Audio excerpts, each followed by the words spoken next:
Eno ye program yo ensulo eyenkya wano ku 3 ABN TV. Yiga okutandika olunaku ne Katonda. Omulabi wange owa 3 ABN TV njagala okulamusa kenchene ya leero nti wasuze otya mukwano gwange. Erinnya lya Mukama waffe lyebazibwe. Ekyamazima Mukama abadde mulungi gye tuli. Era tukolera ebikuuno bingi oluusi bye tutalowooza nako. Oluusi tunoonya ebyamagero ebiyitirivu naye ne twerabira nti n'okukya ku makya ng'okyalaba ng'okyassa nakyo kyamagero kiri awo ate nga kikulu nnyo.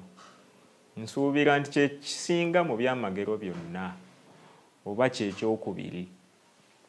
N'olw'ensonga eyo tusaanye okeeranga ku makya ne twebaza Mukama Katonda olw'obulamu bw'atuwadde ate era mu ngeri y'enjawulo ne twongera okumwesingira obulamu bwaffe ne tubuwaayo gy'ali ne tugamba nti Mukama k'obukeesezza n'emisana gano aga leero obulamu twongera obuteeka mu mikono gyo. Mukama y'aba abuluŋŋamya. Ekyo nno kye kigendererwa ekya puroguramu eno ensulo ey'enkya nti ofuna omukisa okutandika olunaku ne Katonda awamu n'abantu abalala bonna okwetooloola ensi eno yonna. Kirungi gwe okukuŋŋaanya abaana bo n'obaagazisa puroguramu eno. Kirungi n'okubaako gw'otegeeza ebigambo ebirungi by'ofuna wano by'otandika nabyo ekitundu eky'emisana eky'olunaku ate n'omulala n'asobola okubiwulirako. Tumanya ki ky'oba okoze mu bulamu bwa muntu oyo. Eriyo eyaweddemu essuubi ng'alaba bigaanye naye ng'oba oli awo bw'anaalaba obubaka buno ate ajja kuddamu essuubi. Mukama ng'ajja kukozesa oyo okulaba ate nga amawulire agakwata ku bwakabaka bwe geeyongera okusaasaana eri ensi yonna. Akubuuzaako mu puroguramu eno ensulo ey'enkya ye Ssemambo Peter nga bulijjo. Sinzidde Kabulengwa era Kabulengwa wano tuli mu Sabbath School ettabi eritwalibwa Kampala Central Church. Mukama tumwebaze era nja kusaba gwe olina awuliriza ebigambo bino weewombeeke w'oli tusabe nate tubeeko ekyokuyiga kye tugendamu enkyene ya leero. Kitaffe omulungi weebale kubanga okyakumidde omuko gw'obulamu mu nnyindo zaffe. Okyatusomosezza ebizibu n'emitawaana egy'ensi eno egitukuba enkya n'eggulu. Naye Mukama n'otuleka nga tukyali balamu ate nga tukyayagala n'okuwulira ebigambo ebiva gy'oli. Tubeere naye Kitaffe omulungi nga tugenda okuyiga. Ebigambo bino bitubeerera ensulo ey'obulamu. Bwe tusabe n'okwegayirira mu Kristo Yesu Mukama waffe. Tulina omulamu ogunyuma bwenja okugamba enkyene ya leero gugamba nti okusoomooza okuli mu kubeera n'ebimala. Okusoomooza okuli mu kubeera n'ebimala. Mu Lungereza yagambye the challenge with having enough. Simanyi ekintu ekyo bwe kiwulikika mu bulamu bwo. Simanyi oba wandyegombye okubeerawo nga byolina tobimala, tebikumala. Simanyi oba wandyegombye okubeerawo ng'olina bingi okusinga ebikumala.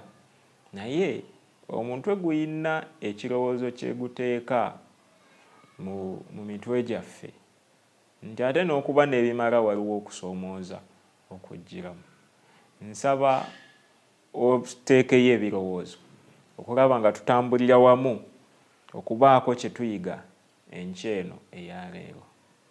Muwendo ki gw'ossa ku bintu by'olina? Kyekibuuzo kye njagala okubuuza nga tutandika. Katubikule Bayibuli zaffe tusome mu kyamateeka olwokubiri essuula ey'omunaana olunyiriri lwa 11. Kyamateeka olwokubiri essuula 8 olunyiriri olw'e 11. Bayibuli bweti bwegamba. weekuumenga oleme okwerabira Mukama Katonda wo, obuteekuumanga biragiro bye n'emisango gye n'amateeka ge bye nkulagira leero. Bayibuli eri mu kutulabula nti twekuume tuleme okwerabira Mukama Katonda. Tekyandibanga olunyiriri olwo lulina kye lutusongerako ku mutwe gwaffe ogwaleero ogugamba nti okusomooza okuli mu kuno okulibeerawo ng'olina ebikumala. Weekuumenga oleme okwerabira Mukama Katonda wo ne byakulagidde byonna n'emisango gye. Lwaki ebigambo bino bitugambibwa?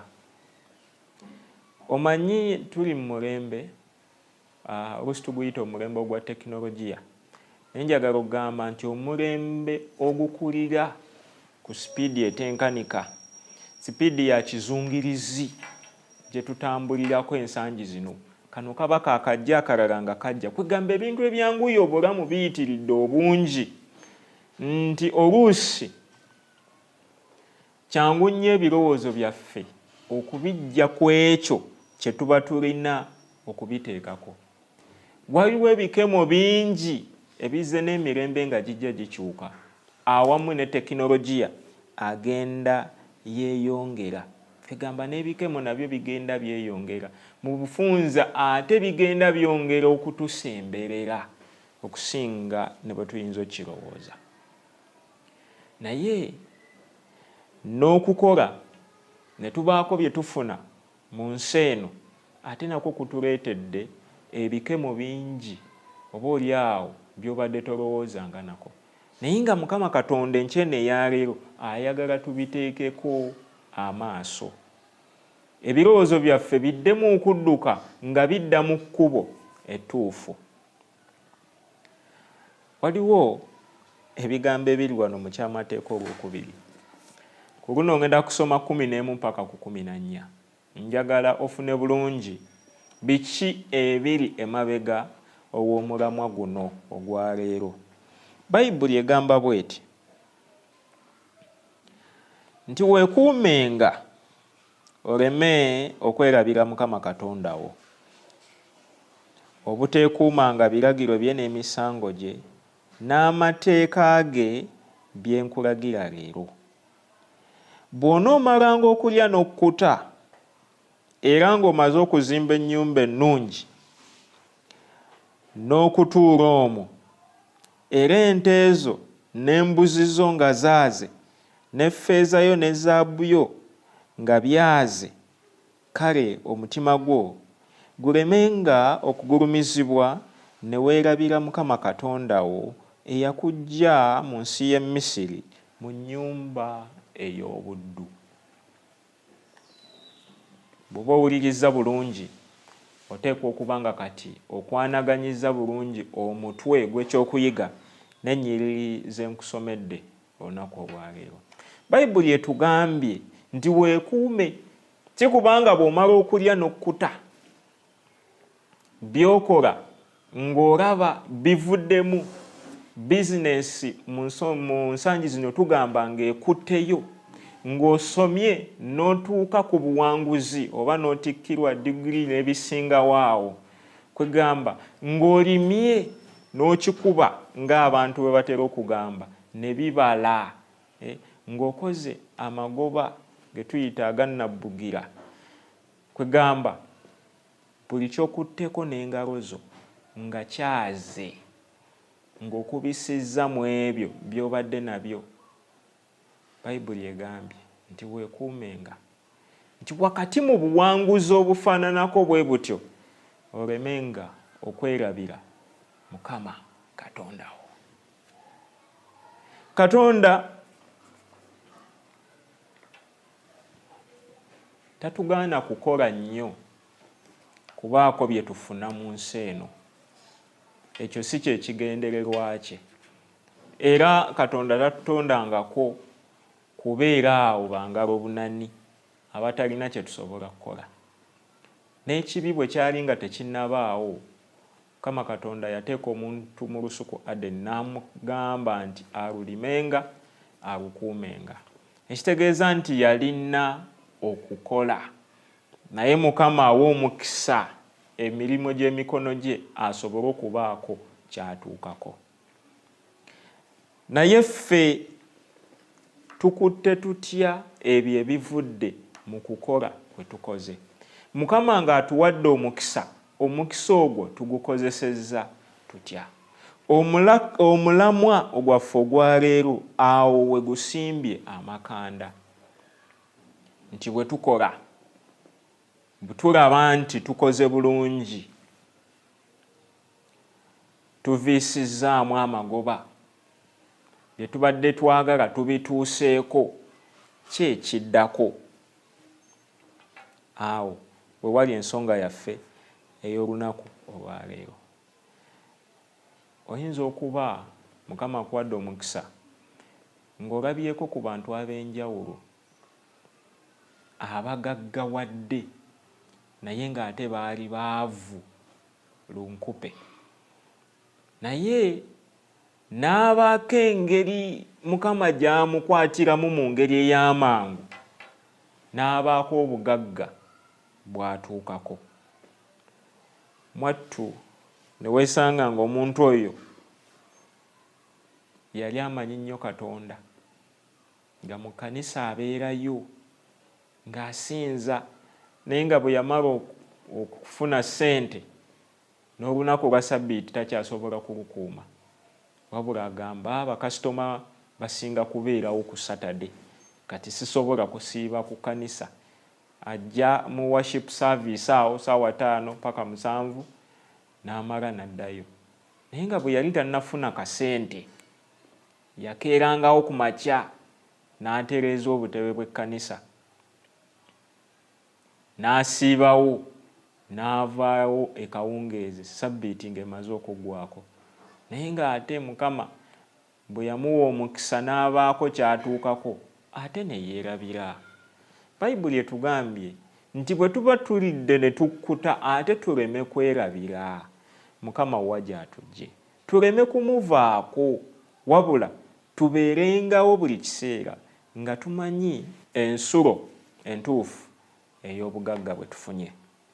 Waliwo abantu abakoze eby'obugagga, ensi ne basuusuuta, mwattu ne bamera amalala. Amuga munnaye weebale, weebale, kanisa yaffe ogitonedde entebe bulijjo abantu batuula na mu ttaka. Temufaayo, bye nasigalira okukola ebyo, bye tukolera ddala ebyo. Kwegamba amalala ate ne gatuyinga obungi. Lwaki? Kubanga ate tulaba nti tulina kye tukozeewo, tulina kye tufunye okusinga oba oli awo ku bantu abalala. Ne tutagulumiza Katonda oyo atuwadde obugagga, atusobozesezza okubeerawo mu mbeera eyo, naye ate ne tutandika amaaso gaffe okugateeka ku ebyo bye tufunye, ku ebyo Mukama by'atuwadde mu kisa kye n'okwagala kwe. Oluusi tutandika embeera ey'okuduula, ne tuduulira be tulabanga abanaku. Oluusi oguze kamotoka, Kuba yatonye, oba oyita mbitaba tofaayo, obasammuliza busammuliza, kubanga Mukama Katonda yakusaasira. Gwe tokyasaba weebaza bwebaza, kubanga olina ky'okozeewo. Bayibuli etukubiriza olunaku olwaleero titulemenga okwerabira Mukama Katonda. Newankubadde ng'ensi etusuuta, ng'ensi etuwanika, naye tuteeka ku ddaala n'erye tutaliiko, kubanga oba oli awo erina byetwagalamu, tulemenga okwerabira Mukama Katonda gy'atujje. Eyo gy'ovudde bangi nnyo bakyali ate nga nabo Mukama agenda bajjayo. Tewali kikufuula wanjawulo olw'okuba okoze n'ofuna ebikumala. Bayibuli kyetugamba nti ebitumala birungi okuba nabyo, naye ate waliwo obulabe nti omulabe Sitaani asobola okubiyitamu okulaba nga ate ffe atukikinaza ku bannaffe, okulaba nga ffe tumera obuwawaatiro ne tulowooza nti tuli banjawulo nnyo okusinga ku bantu abalala. Ebyetaago eby'omu bulamu buno bwe tulimu bwe tuba nga tubirina byonna mwattu bitera okutwerabiza nti tulina ate obwetaavu obw'ebyomwoyo. Kyova olaba ojja kwesanga nti abantu batono nnyo abakozeewo kasente ate abettanira ebyomwoyo. Era ne bw'onoogenda mu makanisa mangi ojja kwesanga ng'abantu abasingayo bambi beebo abanaku. Bali abakozeeko ku kasente tebakyalina budde bwa kwonoonera ku kkanisa, baasaba baamala. Kale ekintu ekyo muganda wange ampuliriza, ng'olaba nti olina Mukama kyakuwaddemu omukisa, ng'olina ky'okozeewo, obubaka buno buzze gye tuli olunaku olwaleero nga bugezaako okutujjukiza nti waliyo Katonda eyakusobozesa okufuna ensimbi ezo ze weeyagala nazo. Bayibuli egamba mu kyamateeka essuula ey'omunaana olunyiriri olw'18 nti Mukama yatuwa obugagga, yatuwa obuyinza okufuna obugagga Mukama Katonda. So ng'olina by'ofunye, ekituufu kiri nti wandibadde ate toyongera kwawukana na Katonda naye wandibadde oyongera kumusemberera, kubanga Mukama wabanga yakuwadde obugagga obwo era Mukama Katonda yalina okubukuuma. Omubuulizi omu yagamba nti engeri gy'ofunamu ekintu y'engeri gy'okikuumamu. Gwe yasaba Katonda, Katonda n'akuwa obugagga nga toyise mu buyaayi, tomaze kubba, togenze ku ndagu, olina bugagga obwo okubukuumira mu Katonda. Yajja okubukuuma ate akuwa omukisa bweyongere n'okwala, naye ng'oyaze teweerabiranga Mukama Katonda wo gy'akujje. Aba tabukuwadde lwakuba nti oli wanjawulo nnyo ku balala, ne Katonda ayina ekigendererwa mu kukuwa obugagga obwo. Bangi bwe bafuna obugagga mu bulamu buno obw'ensi bubaleetedde ebirowoozo byabwe okubijja Katonda ate ne babiteeka ku by'obugagga bye balina, ne babeera n'okweraliikirira okw'ekika ekyawaggulu nti abeerawo nga yeeraliikiridde. Bangi ku bagagga tebeebaka na kimala kubanga balowooza bya bugagga byabwe. Bw'abeerawo nga yeebasa akayinja ne kakuba n'agugumuka, ababbi tebabanga bannyingiridde. Obwesige bwabwe n'ebirowoozo byabwe byonna ne babimalira ku ebyo bye balina okusinga kumalira ebirowoozo byabwe ku oyo eyabawa obugagga. Oyo asobola n'okubuzaawo singa buba buvuddewo. Sajja Yobu atuwa ekyokulabirako ekirungi mu Bayibuli. Yalina bingi, yali musajja mugagga, byonna omulabe Sitaani n'abimalawo. Naye Bayibuli etugamba nti ate Mukama bwe yatuuka okumuddizaawo, yamuddizaawo emirundi ebiri mu buli kyonna kye yali nakyo. Mukwano gwange ki ekikweraliikiriza? Motoka gye wagula ekweraliikiriza n'ekubuzaako emirembe kubanga omanyi bagikubbako essaawa yonna? Nnyumba oba bya bugagga ki by'olina ebireetedde amaaso go okugajja ku Katonda n'ogasiba ku ekyo eky'obugagga Mukama kyakuwadde? Ekyene ya leero etuyita okuddamu okwekuba mu mitima nga tutunuulira ebyo Mukama by'atadde mu maaso gaffe, nga tubigeraageranya ku Katonda, nga tugezaako okulaba wa amaaso gaffe we gasimbye, tusinze gatunuulizaawa. Obulamu bwaffe obw'omwoyo tubusuuliridde olw'okubeera eby'obugagga bye tufunye. Bwe kiba bwe kityo Mukama atusaasira, naye atukoowoola enkyeno nti amaaso gaffe tulemenga okugatunuuliza ne tugamalira ku ebyo eby'obugagga Mukama byatuwadde, naye amaaso gaffe tugatunuulize Katonda, kubanga Mukama Katonda ekituufu kiri nti n'obugagga yabukuuma. Bayibuli etugamba nti abakuuma ekibuga bakuumira bwereere.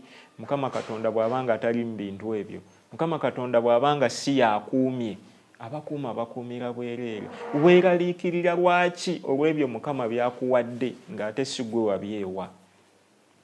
Omu yagamba, why do you worry? Why do you pray if you can worry? nti bw'oba weeraliikirira ate osabira ki? Ng'agezaako okugamba nti okweraliikirira n'okusaba ate tebitambulira wamu. Omuntu asaba talina kweraliikirira kubanga aba alina Katonda ow'amaanyi.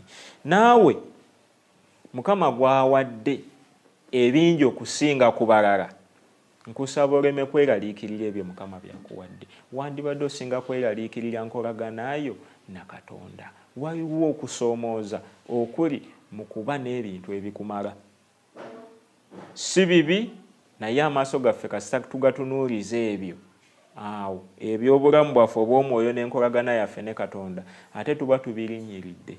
Kwegamba Katonda waffe tuyinza okumaliriza nga tetukyamuteekako muwendo mungi nga gwe twamuteekangako nga tukyali baavu, nga tukyalina bye twetaaga bingi. Olw'ensonga eyo njagala okumaliriza nga ngamba bwe nti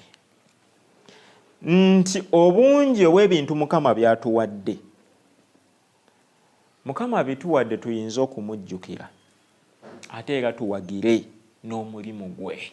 Mukama atutumye mu nsi tusobole okubeera nga tukola omulimu gwe.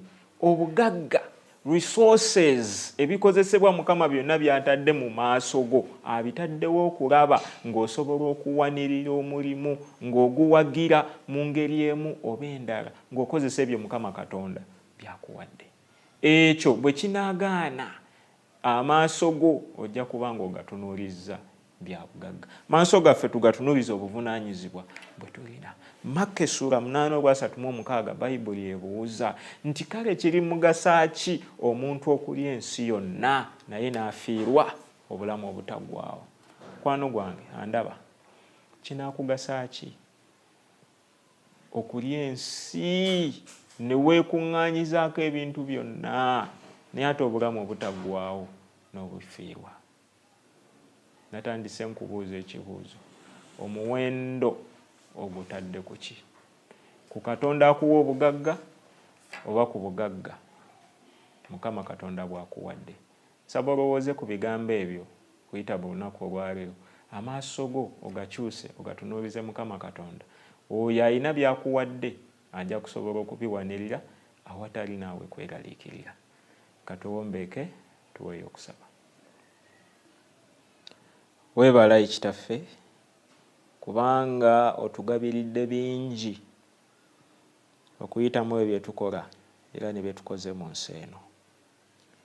Tujjukize nga bulijjo Mukama nti gwe ensulo ey'obugagga, byonna bye tulina biva gy'oli, era tujjukize nga nti tuli bawanika era tuvunaanyizibwa obikozesa obulungi olw'okulaba ng'omulimu gwongera okukolebwa.